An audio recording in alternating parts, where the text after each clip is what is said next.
Your Locked On Blackhawks, your daily podcast on the Chicago Blackhawks. Part of the Locked On Podcast Network, your team every day.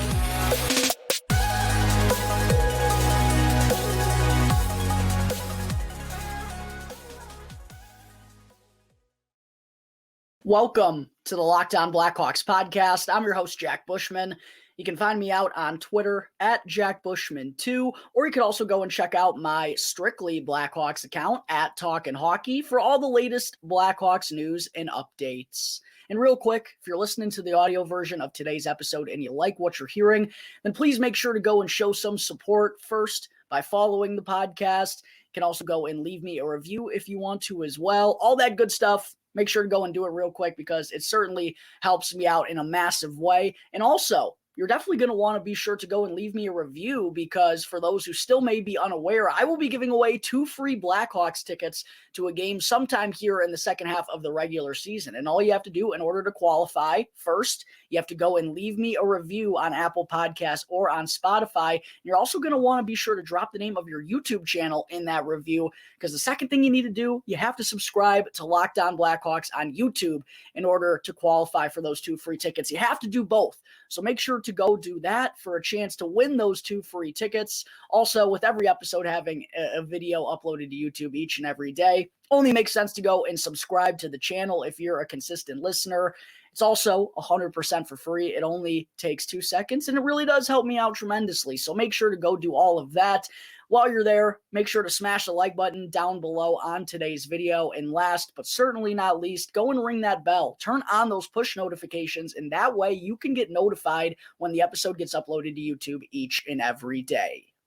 All right, enough of that. Good afternoon, everyone. Thank you all for joining me on another episode of Locked On Blackhawks, your one-stop shop for all things Chicago Blackhawks. And our Chicago Blackhawks folks have officially reached the NHL All-Star break as they have the next 8 days off, a 10-day break for this Blackhawks team. The next time they'll be in action is next Tuesday against the Anaheim Ducks. Their final game before this hiatus came over the weekend against the Edmonton Oilers as they wrapped up their 3-game road trip out west. And quite honestly, folks, there isn't a ton to break down from this Blackhawks 7-3 loss in that contest. They were simply outgunned by Connor McDavid, Leon Draisaitl in the Oilers offense. And you can't expect to get in a track meet with that kind of team and think good things are going to happen. That's just not how it works against Connor McDavid. But the Blackhawks, they actually got off to a decent start in this game. It was a fine opening 20 minutes. They were kind of neck and neck with the Oilers there in that first period. The lone goal for Edmonton came on the power play, which, big shocker here, taking penalties also isn't a recipe for success. It's, in fact, a recipe for disaster against the Oilers. That's how they struck first to get on the board. But altogether, it was a fine start on the road for the Chicago Blackhawks. But then in the second period, things really began to unravel in a hurry. Connor McDavid had 3 points in the blink of an eye. The Oilers rattled off 3 goals in 2.5 minutes. And all of a sudden you look up and the Blackhawks are trailing 5-1 going into the third period. It was kind of like, what happened? You know, the first period was fine, but then defensively, just breakdown after breakdown there in the second period. They couldn't stop the bleeding. When you can't do that against this team, you're in for a long night. And yeah, that's kind of what transpired over the last 30, 40 minutes of this game. The Blackhawks, to their credit, did fight all the way until the final horn sounded as they struck twice in the third period. Both goals came, the 2 goals, I should say, came from Jonathan Taves and Taylor Radish. They each scored their 14th goals of the season to tie Max Domi for the team lead. Probably the bright spot, one of the few bright spots from the 7-3 loss. Blackhawks did fight until the end, but so did the Oilers. They added 2 more goals of their own in the third period as well. Tough night for Peter Mrazek. Really didn't get any help from his defense. He ended up stopping 36 of the 43 shots that he faced. Rough night for his statistics, let me tell you. As someone who tweets out the goalie stats from the morning skate for each and every Blackhawks game, Peter Mrazek's numbers early on, I mean, they were pitiful, like a 4.5 GAA and 870, 860 save percentage. Over the last month or two, he had kind of quietly had those numbers creeping in the right direction, getting closer to that 900 save percentage number. And I believe his goals against, I don't think they are now. I'm actually going to check. They were below 4 there for a little bit. It's now back up to 405 for Mrazek on the season, unfortunately. So yeah, a tough night for his statistics, probably undeserving because he did. I don't think you can blame too many of these goals on him. The Blackhawks defense was just getting onslaughted by Edmonton there in that second period. So unfortunate to see the numbers take a dip for Peter Mrazek. And yeah, the Blackhawks wind up getting whooped 7-3 for their third loss of the season to the Edmonton Oilers, a team they've actually found a good amount of success against in the recent years, most notably beating the Oilers in that 2020 COVID bubble postseason, whatever you want to call it. It was technically a play-in round that the Blackhawks won, not an official Stanley Cup postseason victory. But yeah, the same could not be said about this season. The Oilers won all 3 matchups. The first 2 were by just 1 goal, but this one, yeah, not so much, not as close. Blackhawks lose by 4 by a final of 7-3. And with that loss, folks, the Blackhawks sit at 15-29-4 through 48 games with 34 points as they reach the NHL All-Star break. That has them second to last in the NHL in both points and points percentage, trailing only the Columbus Blue Jackets, who have 33 points through 50 games so far this season. And by the way, the Jackets do still have one more game before they reach their All-Star break coming tomorrow night against the Washington Capitals. Hopefully they can find a way to come out of that one with a dub to put the Blackhawks in last place, at least in terms of overall points. I think Columbus will still have the edge in points percentage because they've played 3 more games than the Blackhawks. But it would be nice to see Chicago back in that 32 slot as we reach the All-Star break. But undoubtedly, either way, folks, the Blackhawks are in a good spot right now.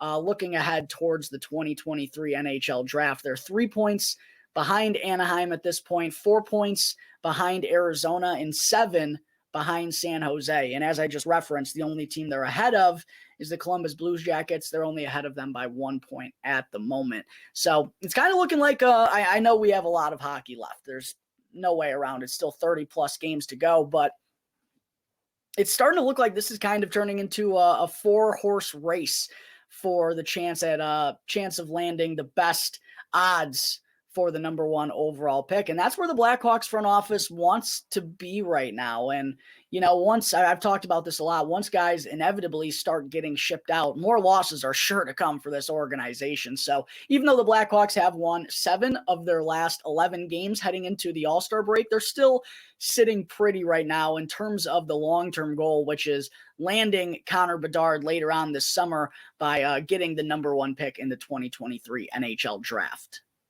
All right, there is my quick recap of the Blackhawks reaching the NHL All-Star break. Enjoy the next 10 days off, folks. Coming up in just a moment, I will talk about Blackhawks franchise icon Bobby Hull passing away earlier this morning at the age of 84.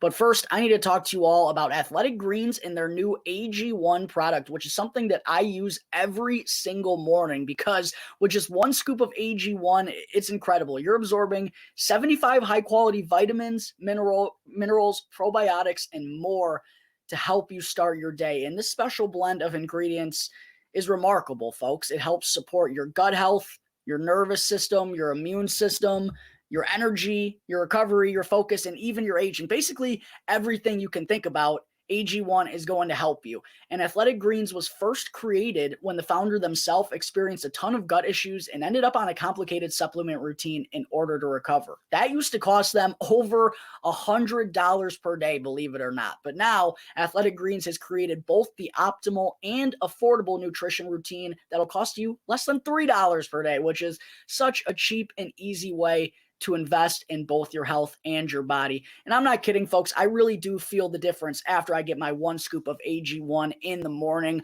whether it's, prior to me recording this podcast or whether I'm going to work or hitting the course with some of my buddies. I want to make sure that I'm locked and loaded, ready to go to start off my day. And I really do feel that difference with my 1 scoop of AG1 every single morning. And to help you out, Athletic Greens is going to give you a free 1-year supply of immune supporting vitamin D, along with 5 free travel packs with your first purchase. And all you got to do is go and visit athleticgreens.com/NHL network right now. Again, that's athleticgreens.com/NHL network to take ownership over your health and to pick up the ultimate daily nutritional insurance.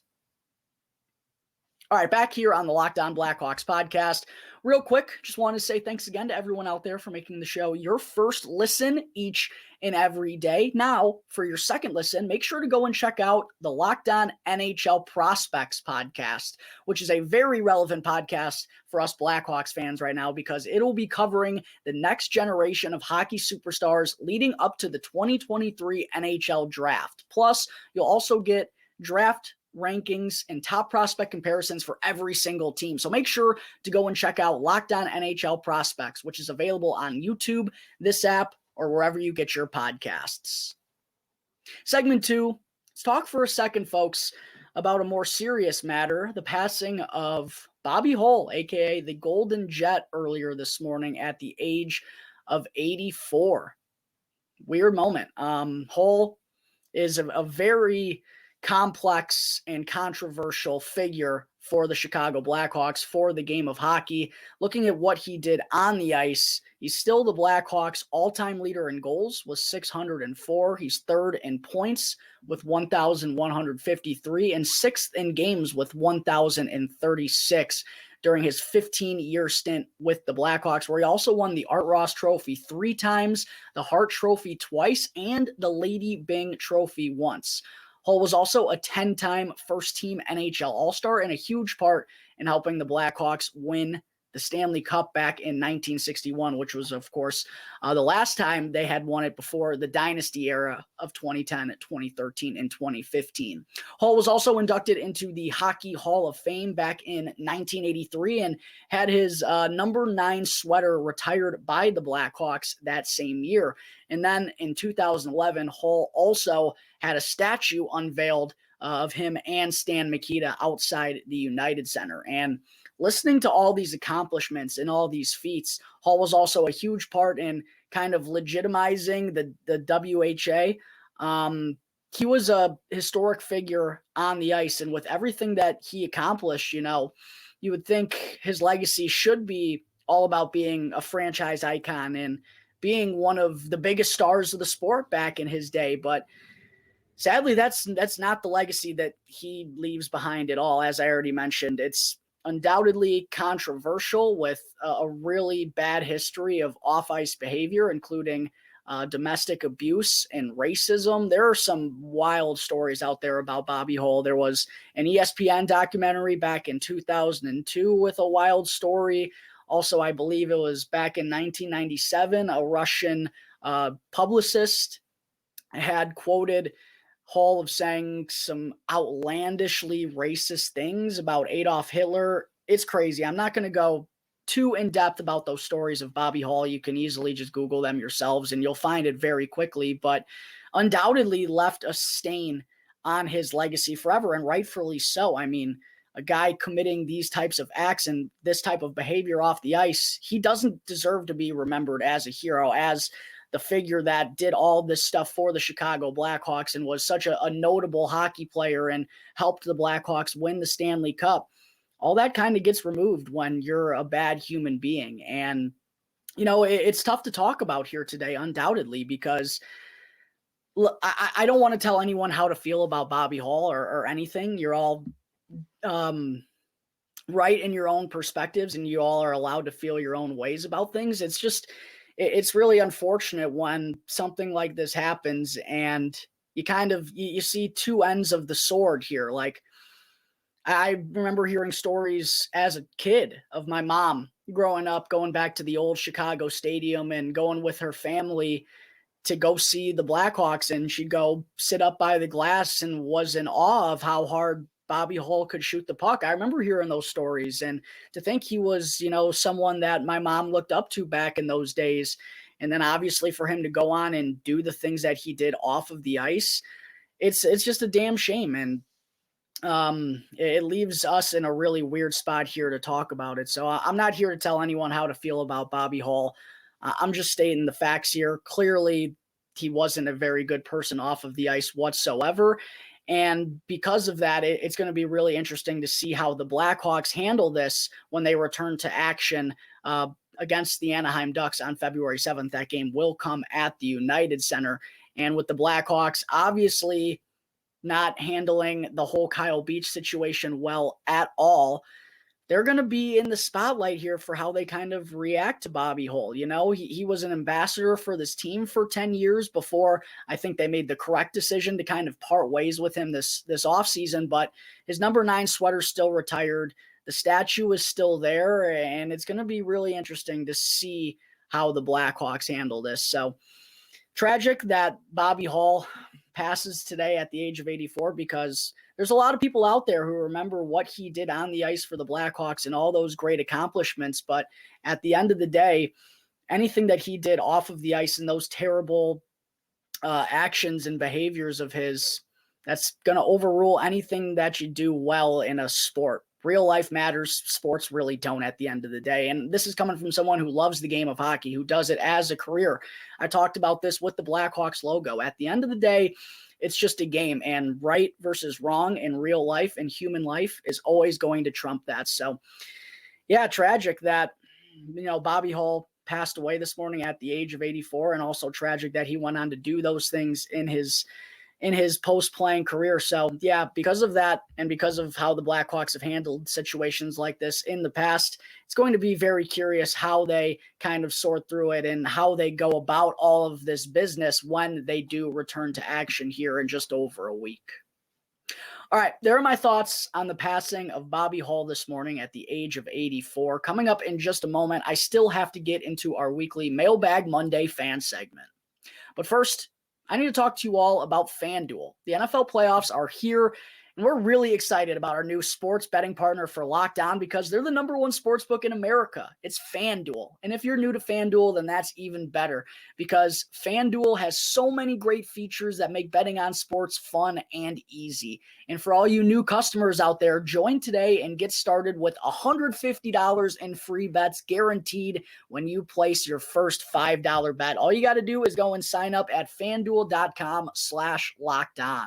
FanDuel has all of your favorite bets from the money line, the point spread, and player props. Plus, you can even combine all your bets for a chance at a larger payout with the same game parlay feature, all on an app that's safe, secure, and super easy to use. So football fans, don't miss out with the Super Bowl on the horizon. Place your first $5 bet to get $150 in free bets, win or lose, at FanDuel.com/lockedon. Make every moment more with FanDuel, the official sportsbook partner of the NFL.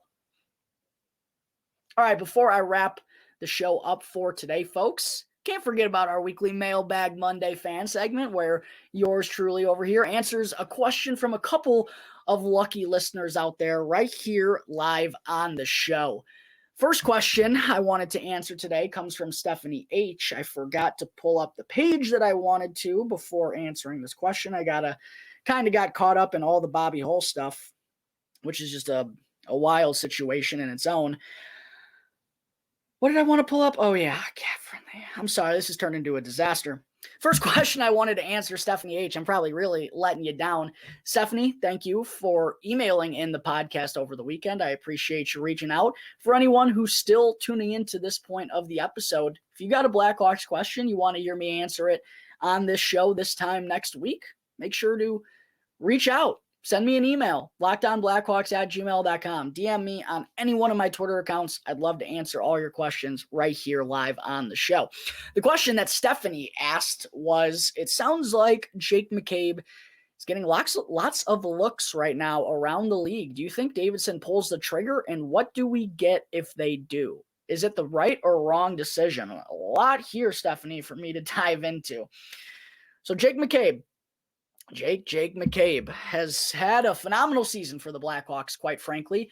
One of the few bright spots for this team. He's had a really solid bounce back season. His first year in Chicago, kind of like it went for the entire Blackhawks organization, didn't go anything as planned. McCabe kind of had an up and down year, although I did think down the stretch of the second half of the season, you did kind of see him find his game, find his peak once again, and kind of get more comfortable and get more locked in, and sort of looked like he had found his spot, found his comfort, and was more confident in his game. And that's translated over here through the first half of this regular season so far. Jake McCabe, I mean, you've probably seen all the Blackhawks fans pushing to get him into the All-Star game. Probably one of the only deserving guys on this team, maybe the only deserving guy on this team for the year that he's having. But with him having such a positive season, yeah, that's led to a lot of teams kind of having some interest in Jake McCabe. And listen, I get it. He's a very reliable defensive defenseman,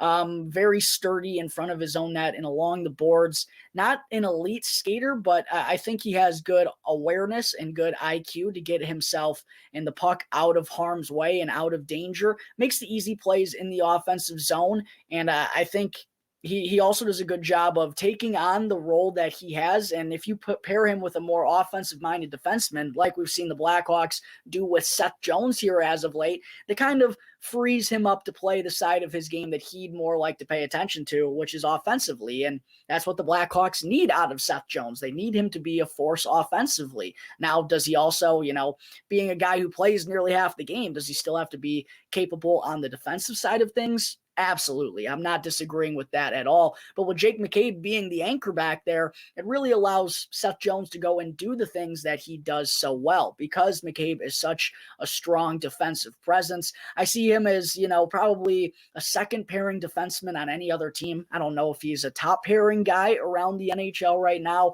but a trusted second pairing defenseman that you can throw out there in defensive zone situations, on the penalty kill.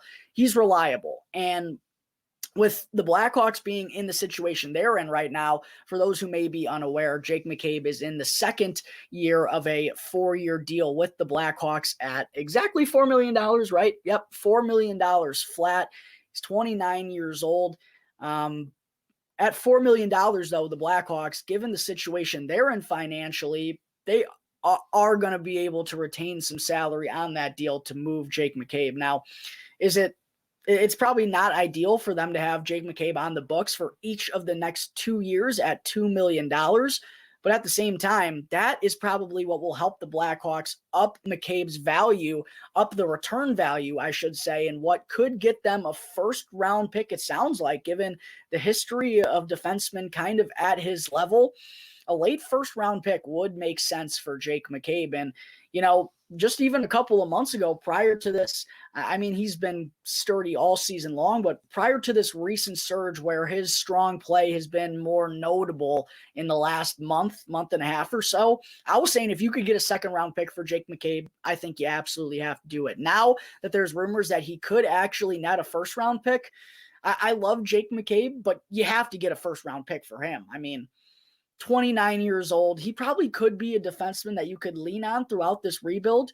But at the same time, the Blackhawks need to start opening spots up back there. I've said this many times on the show in the past 7, 8, 9 months.